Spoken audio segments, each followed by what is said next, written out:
Hey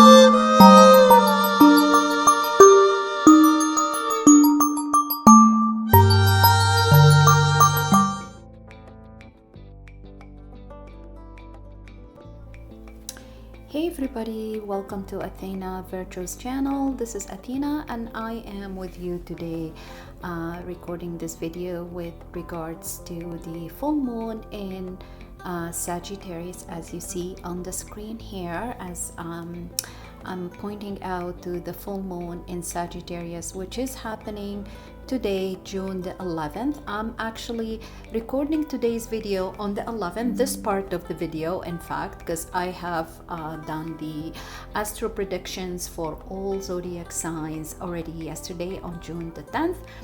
And today's video, this part of the video, the intro, which is going to be the general theme or the general predictions or energies for everybody on the global level and on personal level.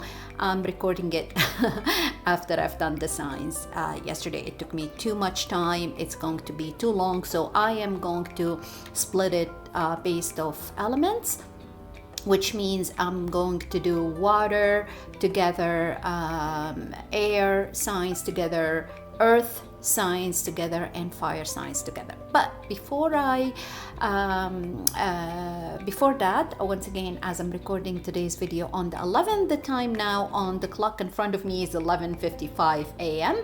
on June the 11th, and as you see on the chart here, the full moon on Sagittarius will be at 20 degrees and 38 minutes Eastern Standard Time.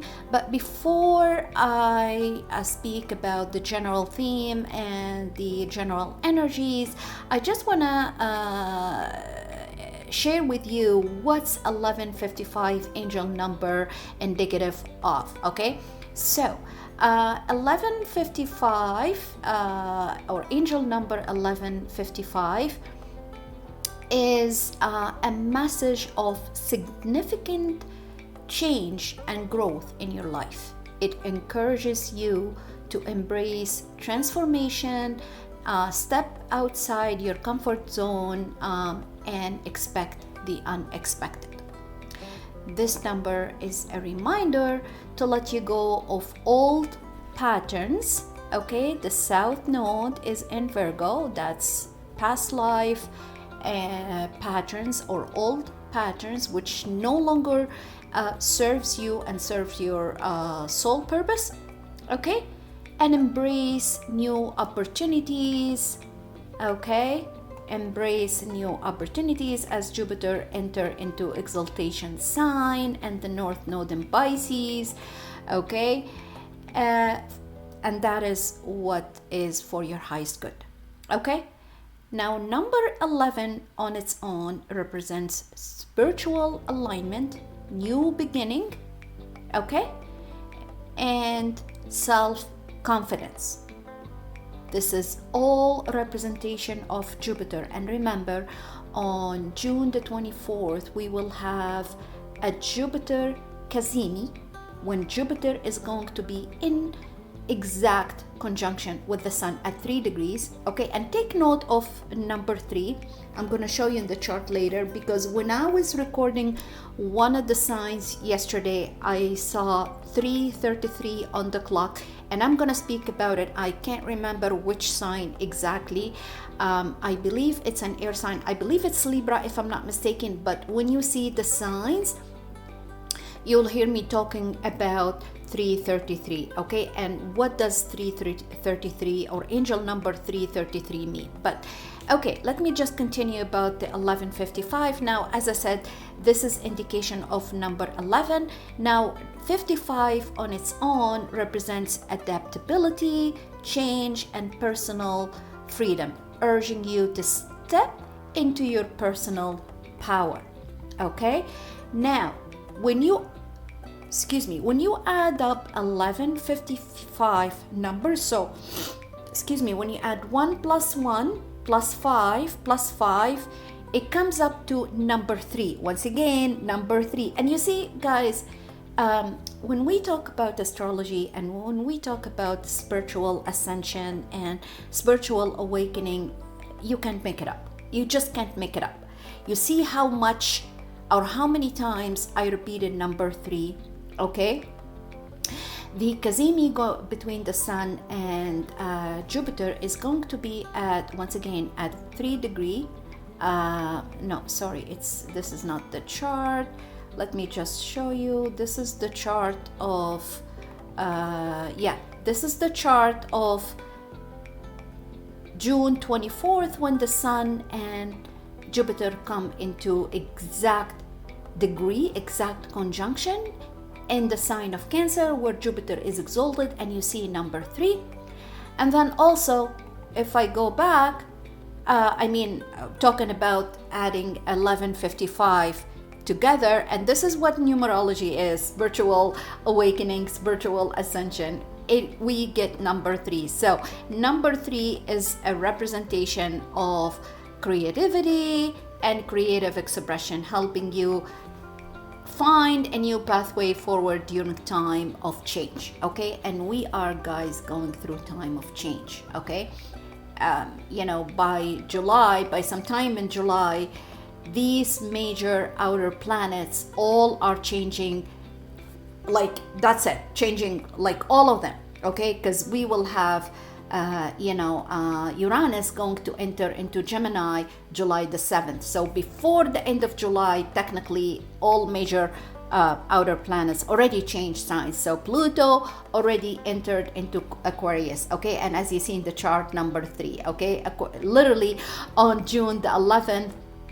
And Pluto is a very slow planet. You'll see here, Pluto is at 3 degrees and 30 minutes. So you see number 3, okay? Guys, you can't make it up. You just can't make it up.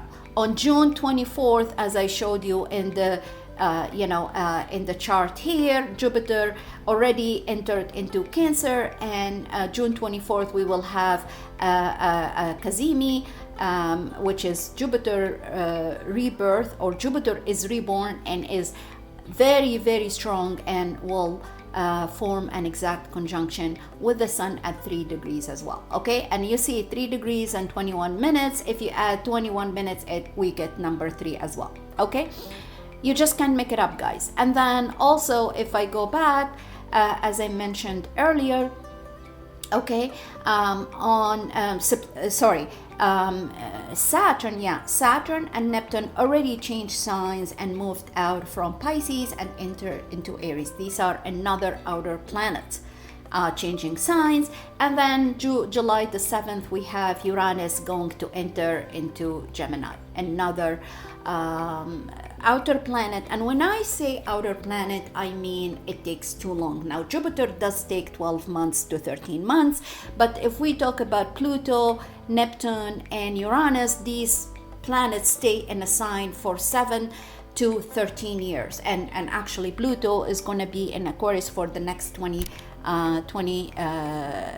years, okay? Now, Saturn is takes longer than Jupiter as well, and stay in the sign for 2.5 to 3 years, okay? But remember that Saturn is going back into Pisces in a retrograde motion in September, and then permanently will enter into Aries early of 2026. But regardless, it's already changed sign, okay? So that's why I'm saying these major outer planets, which create the change by July, all of them, because Uranus will be the last one entering into Gemini. So I hope you got the message, guys. So number 3, once again, a representation of creativity and creative expression, helping you to find a new pathway forward during the time of change. And we are in the time of change. As I mentioned before, million times, we are ascending, okay? We are entering into higher dimensions. We're no longer in the 3rd dimension, okay? And Uranus into Gemini, Uranus is the ruler of Aquarius, okay, is rebellious, is the ruler of being the rebel or rebellious, is the ruler of it's revolutionary, planet, which indicates revolutions, indicates freedom, indicates innovation, inventions, and ascending to higher higher dimensions as well. And also Uranus is shocking and disruptive, unpredictable event, or the intervention of the universe in when people, or when we are not accepting the change and we are not accepting the red flags and the signs, then the universe going to intervene and create the change. And remember, on the 15th of June also Uranus and Mars will create a square. They're gonna be, the square is coming into perfection, because we have seen already what's happening in the universe sorry, and on other countries and everywhere. I spoke about it in my previous video. Please go back and listen to it. We've seen what's happening in LA, Los Angeles, in California, the riots, and how the government or USA government or President Trump is getting the army intervene, and what they call it, the intervention of the army and the National Guard to stop the riots in LA, and those illegal aliens are being rebellious and creating a tremendous amount of chaos in Los Angeles, burning cars and burning the police cruises and stuff like that. So this is all indicative of Mars and Uranus square. I spoke about it earlier last week, and I also spoke about Russia and Ukraine war, how it's going, how it was escalated, okay, and what's happening in Israel as well. And we're gonna see more and more. I've also heard that there are some of some of the Hollywood, what's her name? I can't remember, Chrissy, whatever. I can't remember what's her name. She's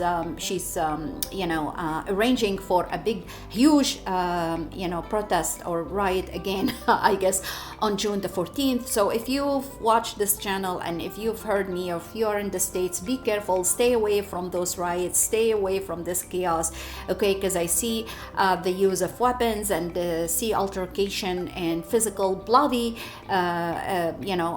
altercation between people and the National Guard or the army. So please stay away from it. It's getting worse and worse as we go and as we're getting closer to the 15th of June. Now also remember that Saturn, and guys, this is just a recap of what I've already spoke about in my previous video.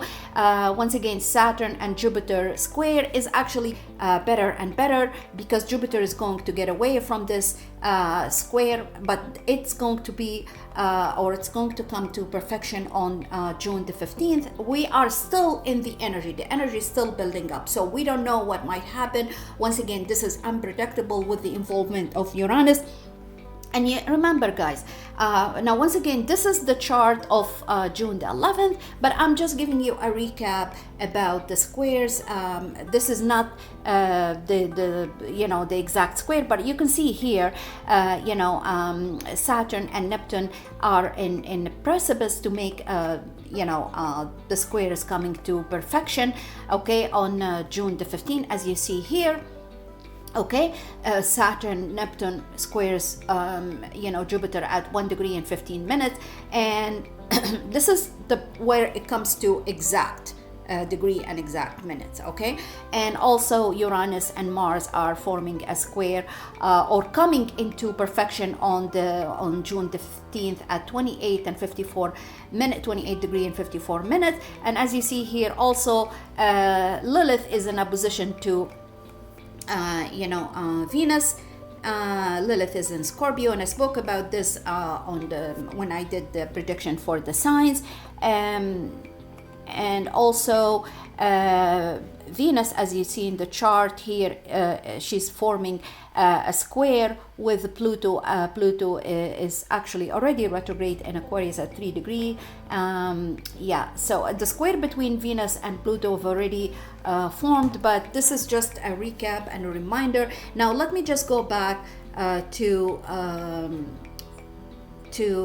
June the 11th, as you see in the chart here, and let me just talk further about the full moon in Sagittarius at 20 degrees and 38 minutes, as I'm going to talk also about the Sabian symbol and the degree theory of this 20 degree Sagittarius. Okay, so please stay tuned for the second in this part of the video, as I mentioned earlier, I'm going to be, or the introduction, I'm going to be focusing on the full moon in Sagittarius, and I'm going to talk about the Sabian symbols and or the Sabian symbol or of 20 degree and 38 minutes Sagittarius, which is supposed to be, if you're looking for a Sabian symbol, you always have to round it up to the nearest number. So 20 degree and 38 minutes, you have to look up 21 degree Sagittarius, but I'm going to give you the Sabian symbol in a bit, but let me just give you an idea why this full moon in Sagittarius is being called the lucky full moon. Well, it's called the lucky full moon, or you probably heard lots of astrologers calling it the lucky or the full moon that brings luck, because technically it's a mutual reception with Jupiter. Okay, why I say it's a mutual reception? Well, because the moon is the ruler of Cancer, right? Okay, and Jupiter is the ruler of Sagittarius, right? So the full moon, which is the ruler technically of Cancer, and Jupiter is in its exaltation sign in Cancer under the rulership of the moon. Okay, I'm trying to break it down so that you understand what does it mean mutual reception, and I'll give you the interpretation of mutual reception.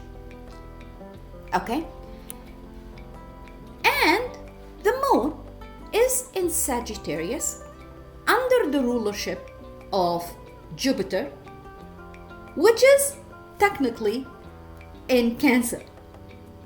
So these two signs are in, or these two planets, or the Jupiter and the moon, are in the signs that each one of them rules, and that's where the mutual reception coming from. Okay,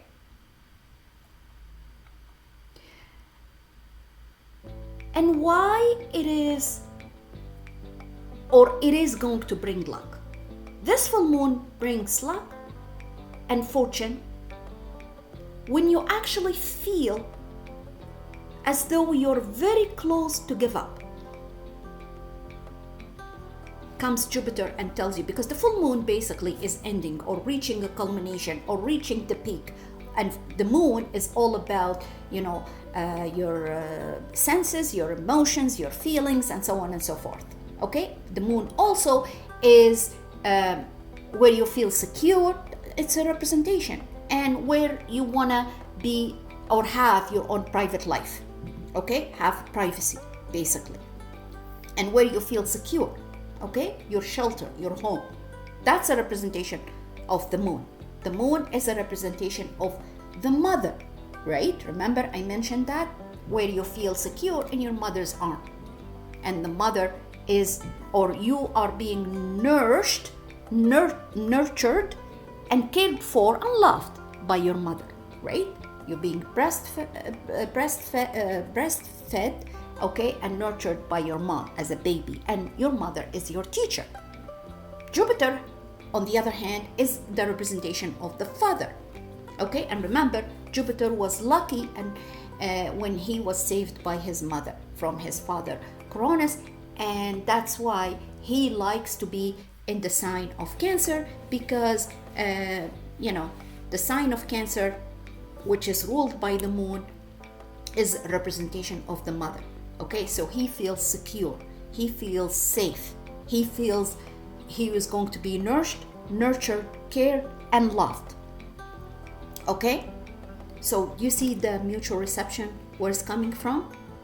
Okay, so what does mutual reception mean? So I explained to you what's a mutual reception. It's when, once again, it's when two planets or a planet and a moon or the sun are exchanging roles.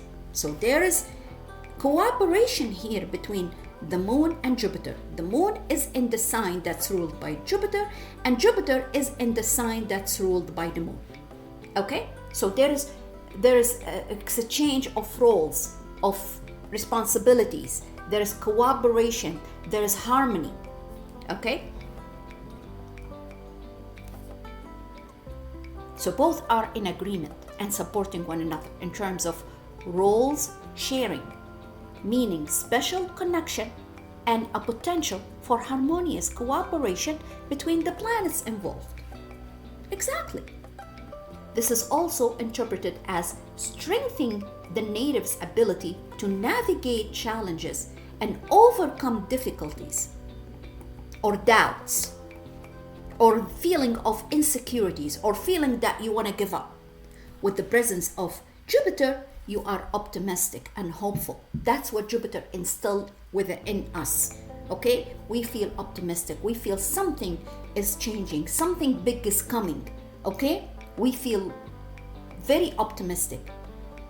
And it's not like others saying, oh, you're overly optimistic or you're hopeful and you're going to be disappointed. No, this is BS, guys. You're not going to be disappointed by Jupiter.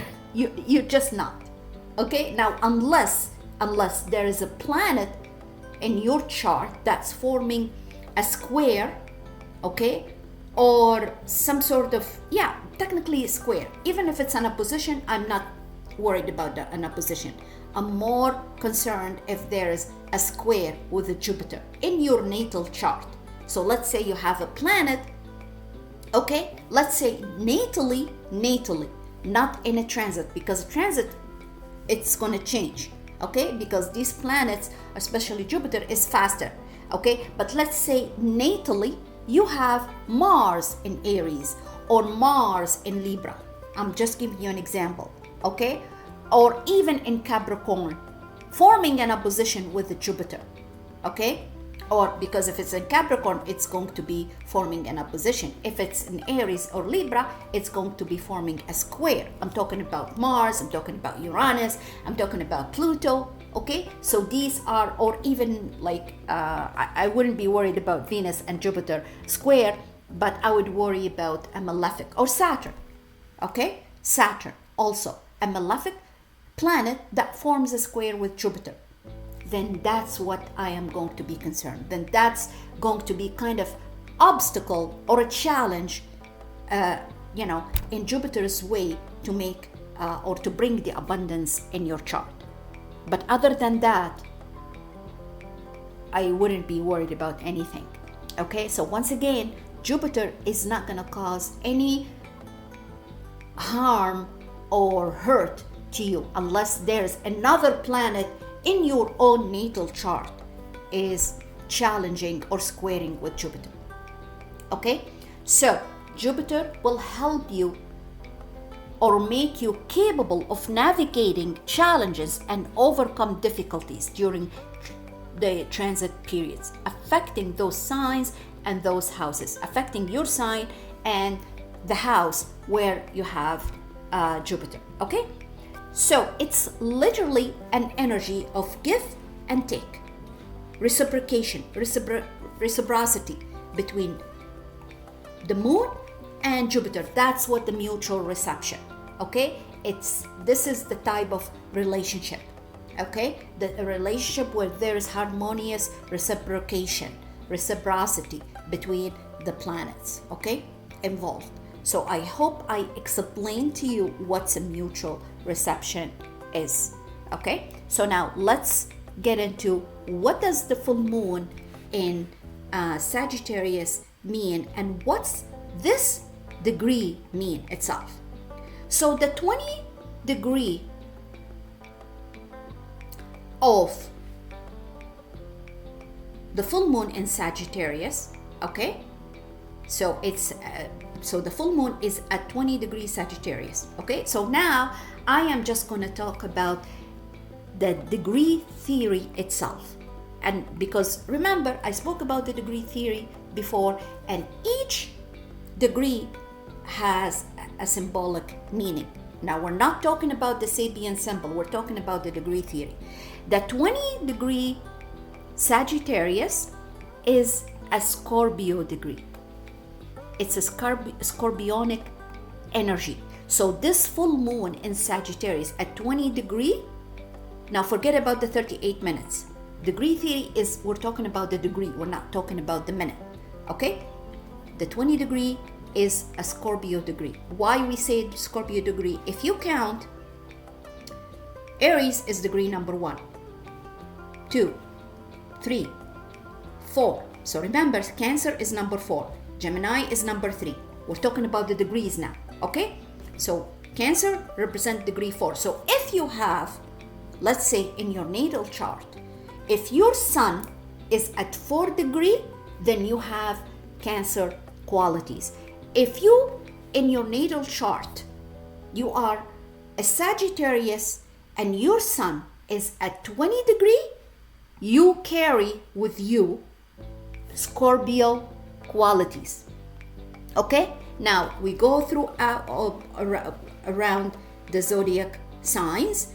We come to Pisces, and Pisces is representation of 12 degree. If you have a 12 degree sun in your natal chart, this means you carry or you have Pisces qualities. If you have 13 degrees, okay, or your sun placement in your chart, even let's say, for example, you are a 13 degree Libra, okay? This means you have Aries qualities, okay? So you gotta understand, in our natal chart, we have multiple energies. You need to study, you need to know what degree is your sun. Now I know lots of astrologers, they tell you focus on your rising. That's BS. No, you need to focus on your sun sign number 1, your moon sign number 2, and then your rising sign number 3. If you just focus on your moon or your sun, moon and the moon, okay, you would have better understanding of who you are, because as I mentioned before, your sun sign is your sole purpose on a planet Earth. However, your sun sign degree, okay, it's okay, you are a Libra, but what degree is your sun at? You just need your time of birth, your place of birth and the date of birth, even if you don't know the time of birth, like, because the time of birth will give you the rising sign. But let's say you only know the day and the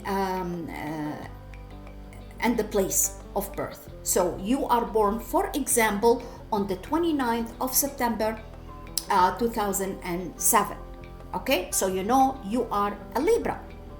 But when you look at your chart, you find that you are at your sun is at 13 degree Libra. What does that mean? 13 degree Libra means here. Okay, 13 degree Libra, even though your sun is Libra, your sole purpose is Libra qualities, but you also carry with it Aries qualities because it's at 13 degree. You'll be surprised, guys. Okay, so I'm just explaining to you what's a degree mean in your natal chart. Now, going back to this full moon is at 20 degree Sagittarius, means it has the qualities of Scorpio. That's why I'm calling this full moon is a scorpionic energy, or has in it a scorpionic degree or energy. Okay, so let me give you the Scorpio degree meaning and the ideas behind the Scorpionic energy. What are the Scorpio themes? The Scorpio themes are addiction, mystery, rebirth, death, sexuality, depth, intensity, jealousy, revenge, infidelity. Once again, life and death, transformation, and wealth. Okay? Scorpio means also wealth. Remember Pluto. But what kind of wealth? Because it's 8 degree. It's the wealth, it's the house number 8 in the zodiac signs, or in the zodiacal wheel. As you see here, Scorpio is number 8, or is the house number 8. House number 8 represent shared resources. What does that mean? Means money coming to you not from your own income. Your own income is the second house, okay? Or Taurus. Now we're talking about the natural zodiac signs order in the zodiacal wheel, right? So Taurus is number 2, Aries number 1, Taurus number 2, and Scorpio is number 8. We're talking about, generally speaking, what's the house number 8 mean? Is the wealth or the money or the resources that come to you from your partner, your partner, either spousal partnership, means wife, husband, boyfriend, girlfriend, committed relationship technically, okay? So the money that come to you, or you're sharing with your spouse, or your spouse sharing with you, it's coming to you from your spouse or from your father, mother. These are also partner, your sibling. Let's say you live with your sibling or your older brother or older sister, and she's the one who brings money into the house. So she shares her wealth with you, okay? Or alternatively, okay, it could be money coming to you from the government, social assistance, whatever, like we call it here in Canada, welfare. Or it could be also tax refund, or it could be spousal support, alimony, or child support through the court. These are all resources or money coming to you from other source. I hope I made it clear. So wealth through shared resources. Now I'm explaining to you what the 20 degree means, because this full moon in Sagittarius at 20 degree holds Scorpionic energy. So I gave you the themes of Scorpio. Remember, wealth coming to you from shared resources. Okay? And that's another reason why we say this is a lucky full moon. Okay? Because remember, the moon is in a mutual reception with Jupiter. Okay? Let me go back. So, and I've explained to you, if you, okay, let's say you are Aquarius, but you are 20, your sun sign is at 20 degree Aquarius.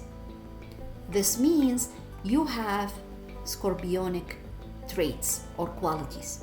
Scorpio qualities. Now, because this is a full moon at this degree, which carries with it the 8th house qualities, for many, this is indicative of transformation from one status to another. Full moon, remember, I always tell you, a full moon is a reversal or a transformation, or it holds with it the transformation energy because it carries the 8th house qualities. Okay? So there will be transformation in your life, in your status. For example, when I say transformation, it could be for some, because once again, it's a full moon. Okay? Full moon could be a death, okay? Physical death. It could be a death of a situation or status, meaning your status is going to change, or a situation is going to die. It reaches a culmination and it's going to change, it's going to be reversed. Okay? For some, it's a relationship that's going to end. Any relationship. Okay? And I mentioned that, and I spoke in length about it in my signs predictions for each of the signs. So for example, for Gemini, this is your 7th house. And there is a full moon in your 7th house. And the 7th house is a representation of relationship, partnership, marriage, or business partnership, or even a relationship with an enemy that you know. So there could be death in one of these relationships. Could be separation, divorce, or your job is going to end, or a relationship with an open enemy, it's going to end. Okay? So that's when I say death. For some, it's physical death. Okay? And once again, you're going to hear my predictions for the signs. Now you're going to take what resonates with you. It doesn't mean everything I mention in one prediction for a particular sign, it means it resonates with you or it's applicable to you personally. So let's say if I talk about Gemini, I might have mentioned, okay, that they're going to be ending in a relation. Doesn't mean all Gemini is going to go through a divorce or they're going to be kicked out from their work. Doesn't mean, just take what resonates with you. But that's the general theme. If I say there's going to be a physical death, okay, doesn't mean all Sagittarius is going to die, or it could be death of an illness, a chronic illness, or a chronic illness is going to get worse and worse, because that's technically what's a full moon in your first houses or on the house of the sun. Okay? And look, guys, or death maybe even in the family, if, like, for example, this is the 8th house for you. Okay? So you need to watch the signs. Okay? You need to watch the signs and just take what resonates with you. It doesn't mean that's going to be applicable to each one of you. Okay? So, now once again, a transformation and a status, okay? And it is a full moon at a scorpionic degree. What's a moon? Moon is empathy, sympathy. It's deep feeling, okay? It's high intuition. Your intuition is going to be on cloud 9, okay? That's what the moon is. That's why Cancerians, majority, lots of Cancerians, even if you can't recognize that and you're not connecting with your higher self, you're a psychic by nature. All water signs are, Cancer, Scorpio, and Pisces, okay? But the moon is just different than everybody else, than other planets, okay? It's actually each one of us is a psychic, but once again, if you are Cancer, you are literally a psychic, okay? Now, so that's what the full moon is under the energy of Scorpio, 20 degree, okay? Being secretive, want to have or maintain your privacy, going through the dark night of the soul, as well as death and rebirth, okay? So these are the energies. For others, it's another source of income is opening its door for you through a partner, because remember, it's also wealth, because it has the scorpionic energy through shared resources, okay?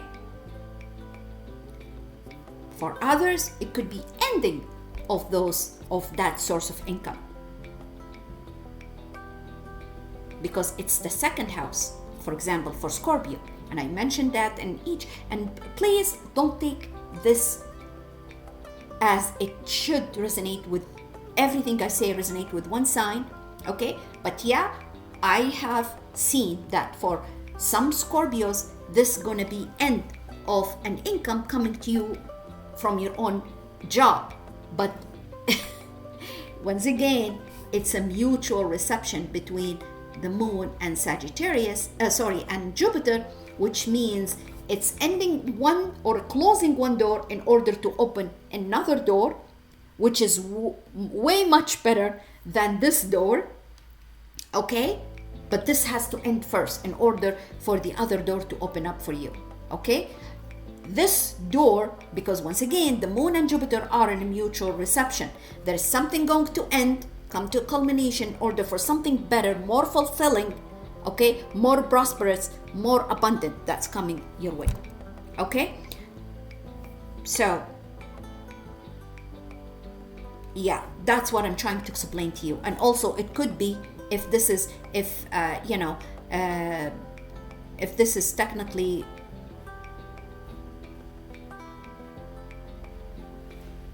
if you are Taurus, then obviously Sagittarius is your 8th house. Okay, so this could be indication of ending of a shared resource door, okay, or that door is going to close, or that resource or that source of income is going to end, because there is another door that's going to open up for you. Okay, so remember, that's what Jupiter brings hope, brings optimism, brings abundance, brings prosperity. And you have to look into your natal chart whether Jupiter is forming any hard aspect with any planet in your own natal chart.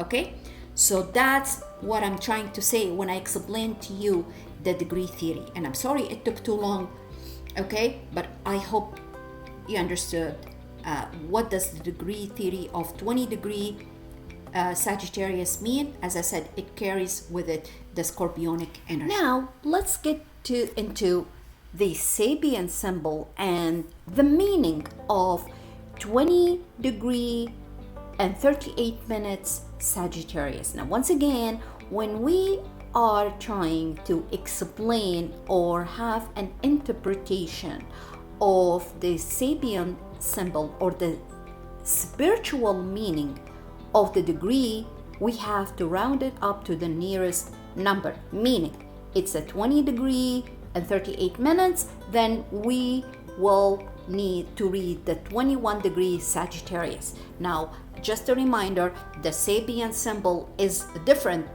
than the degree theory. Okay, the degree theory, we read the degree itself without the minutes, but the spiritual meaning of the degree we have to study, or we have to round up. If there is a change, like in this instance it's 20 degree and 38 minutes, then we round it up to 21 degree. Okay, so what's a 20 degree Sagittarius? 20 degree Sagittarius is a child and a dog wearing borrowed eyeglasses. Okay, so a child is walking with his dog or her dog, wearing glasses or eyeglasses that they don't own. Okay, they borrowed from somebody else. Okay, that's they don't own those eyeglasses. It's not theirs. They borrowed it. Okay, that's what borrowed means.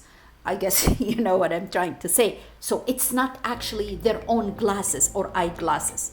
Okay, now before I explain to you what does this symbolically mean, let me point out to, which I already talked about it, the squares. Okay, Saturn and Jupiter, actually Saturn and Neptune, okay, are forming a square with Sagittarius.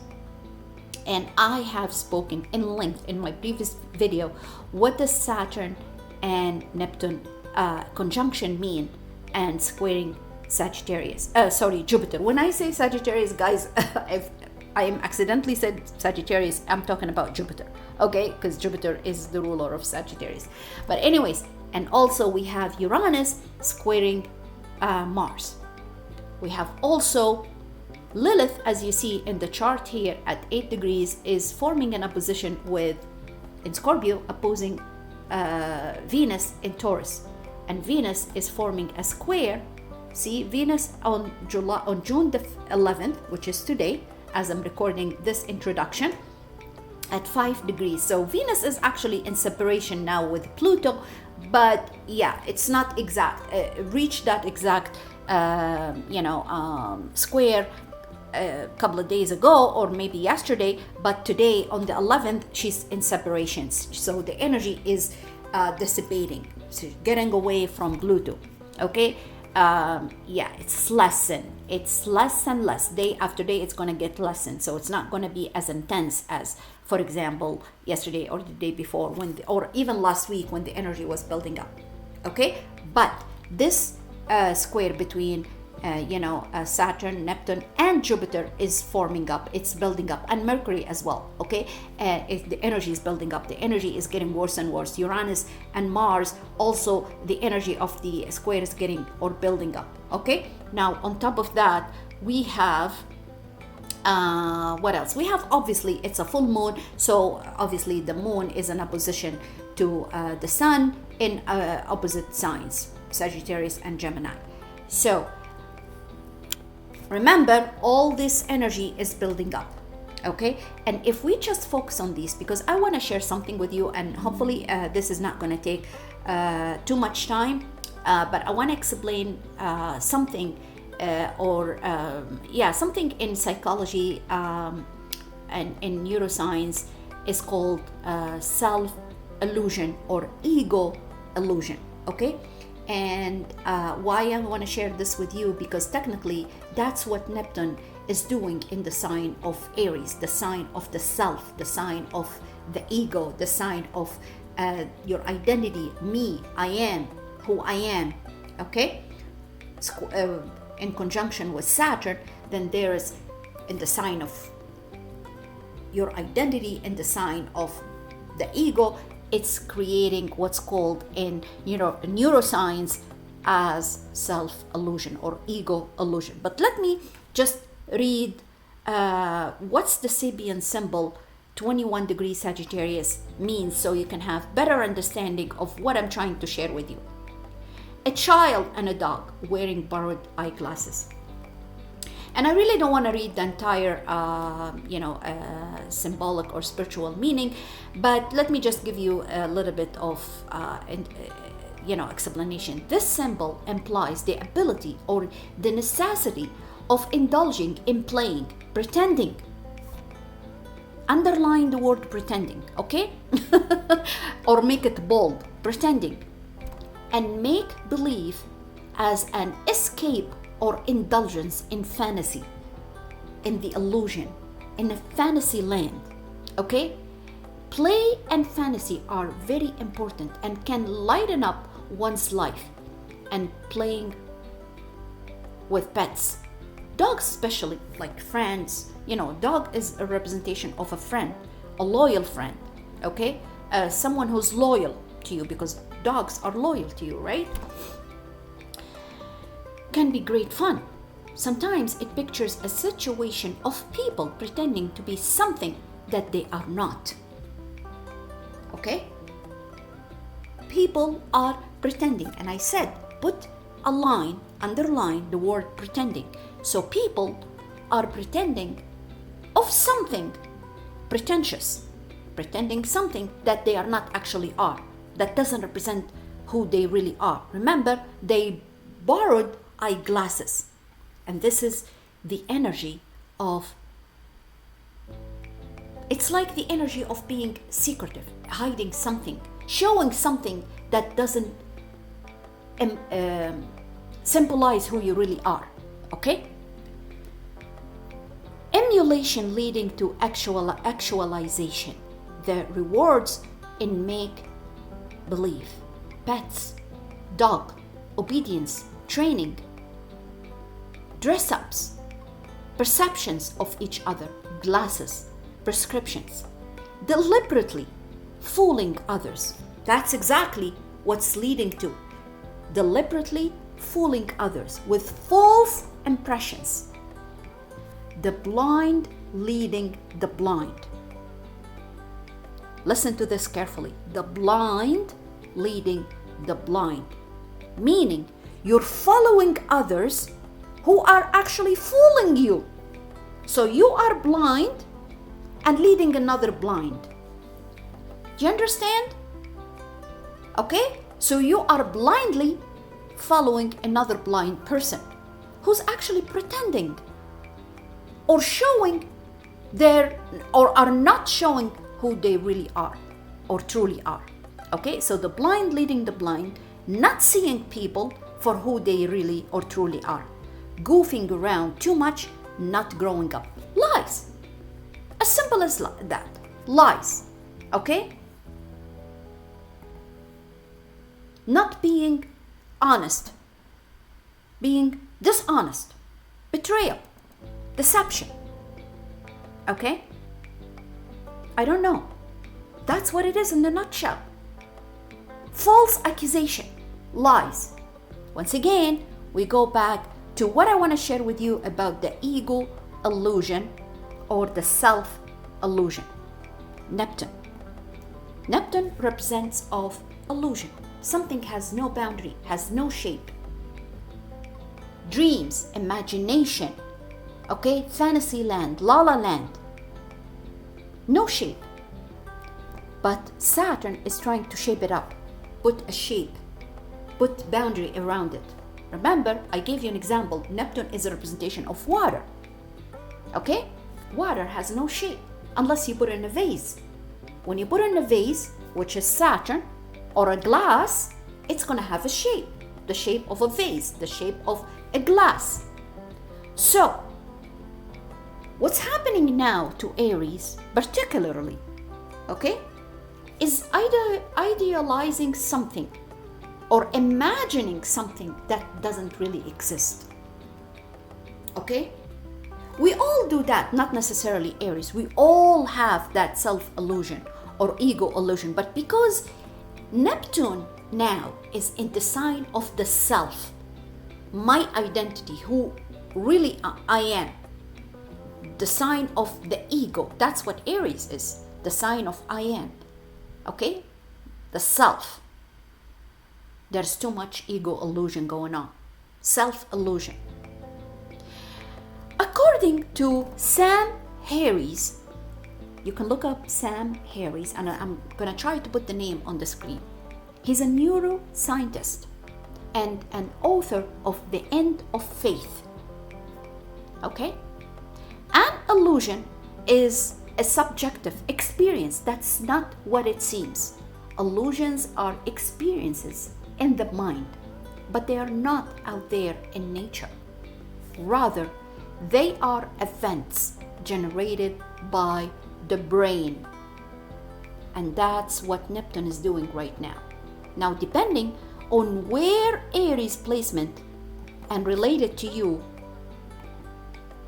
it's creating, not Aries, but it's the Neptune in Aries in conjunction with Saturn, creating that idealization or that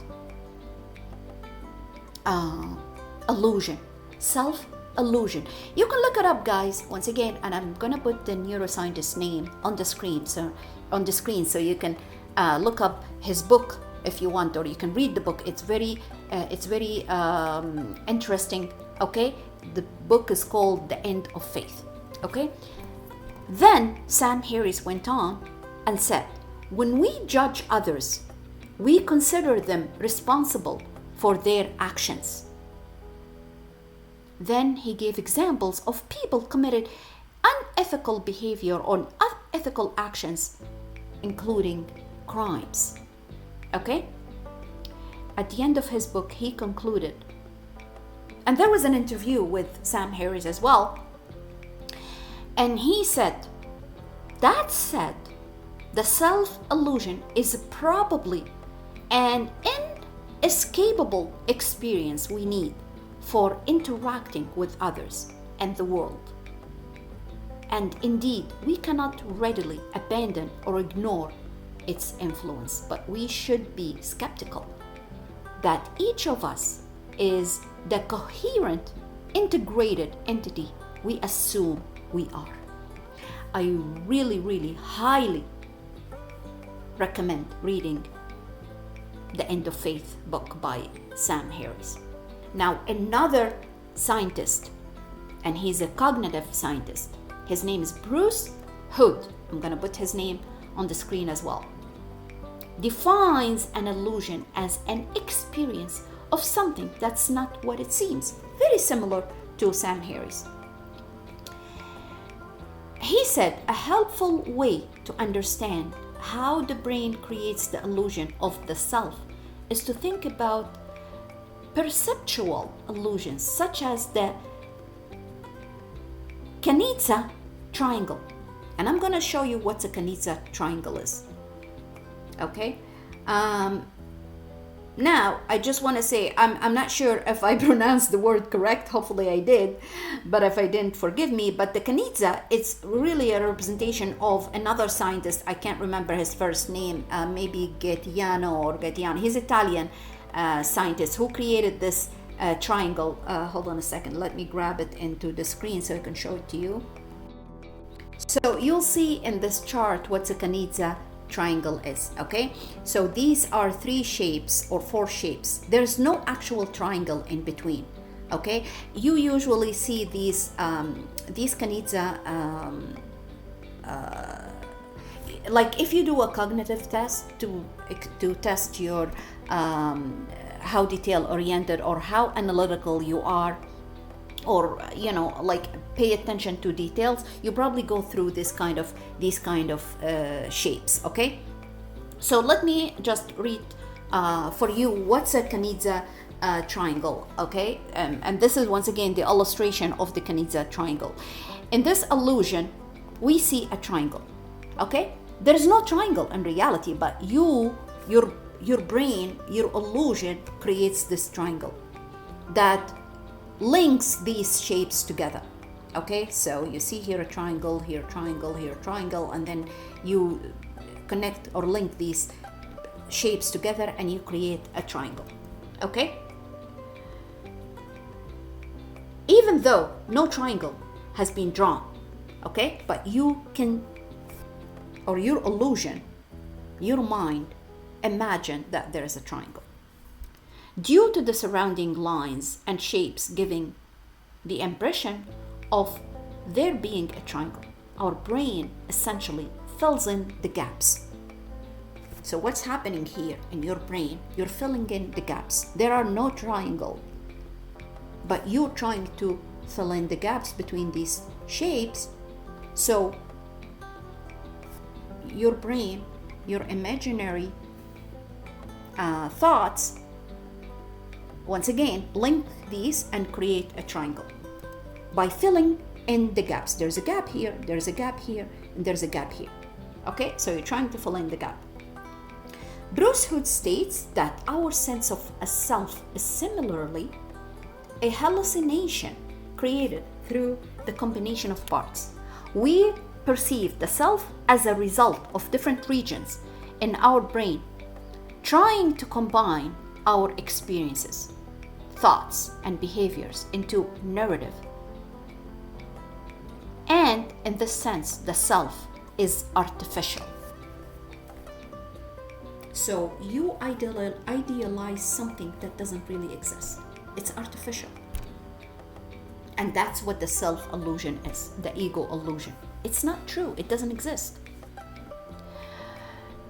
Hood's argument is that our brain naturally create narratives in order to make sense of the world. So imagine this is the world. These Kanizsa shapes, okay, is the world. So you are trying, okay, to create a narrative in order to have understanding of the world or make sense of the world around you. Essentially, our brains are always thinking in terms of stories. So you're creating a story by filling in the gaps. But this story doesn't exist. Once again, this is the self-illusion, the ego illusion. What the main character is doing, who they are speaking to, and where the beginning, middle, and end is. And our self is fabrication which emerges out of the storytelling powers of our brain. The whole purpose of me telling you and giving you the, scientific or psychological meaning of the ego's illusion and the self-illusion is because what's the presence of Neptune. Let me go back and show you here. The presence of Neptune in Aries. Once again, Neptune is a gap. Literally, it's not a gap, but it has no shape to it. Neptune is in Aries. Sorry, I scribbled. I'm trying to set it properly. Okay, Neptune in Aries in the sign of the self, of my identity, my ego, who I am, is creating an illusion. And Saturn is creating a shape of that illusion. Remember the shape of the triangle that we created? It doesn't really exist, but we created it in order to link between those, shapes. That's what it is, literally.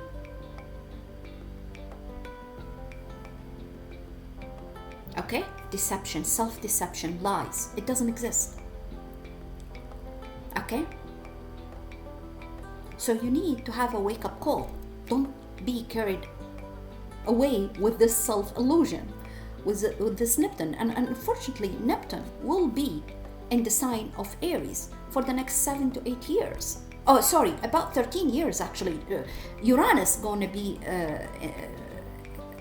in Gemini. Uranus stay in a sign for 7-8 years, but Neptune stays in a sign for 12 to 13 years. Okay, so be careful of self-illusion, of self or ego illusion, of idealizing something that doesn't really exist. And that's what Saturn's trying to help you to do. Okay? To be realistic, yes, Saturn will try to create a shape, but also from time to time is going to nudge you, okay, to wake up, to be awake, and not to be carried away with this illusion. Saturn also is fear. And remember, I spoke about fear before multiple times, and I told you fear is an illusion, doesn't exist. So you need to overcome that. Fear is self-sabotage. It's an illusion. It doesn't exist. So do you see what I'm trying to say? The conjunction between Saturn and Neptune in the sign of the self, it creates illusion. One of the illusions, okay, or one of the imaginary thing that doesn't really exist is fear. So you want to do something, but you are fearful. You're hesitant, you have doubts. And thus you're self-sabotaging yourself. You're restricting yourself from, moving forward, from taking action. The square that's created now, it's forming, it's building up, the energy is getting stronger and stronger as it hits the exact degree on the 15th, is between these two planets that they're forming a conjunction, creating the self-illusion with Jupiter. Jupiter is faith, is belief, is trust, is optimism, is hope, is overcome the fear. Have faith, have trust that you're going to overcome this illusion. Illusion, either fear, because it is illusion, lies, deception, betrayal, hidden agenda, secrets, privacy, whatever it is. Lies. That's what Neptune is. That's the downside of Neptune. That's the cons of Neptune. That's as Saturn, when they come into conjunction like this. We will see lots of lies, deception. And unfortunately, the blind will lead the blind. The blind will follow the blind. Remember the symbolic or the Sabian symbol? A child and a dog wearing a bird eyeglasses, hiding themselves. We don't know what they're hiding. And we are following them blindly. Not we, I am not in the in the group. I'm not. Because I have faith. I believe, I trust. And that's what Jupiter is. So even if you hear somebody is telling you, oh, Saturn and Neptune, they are in superior power to Jupiter, don't believe that bullshit. Don't believe it. Why? Because Saturn technically is in its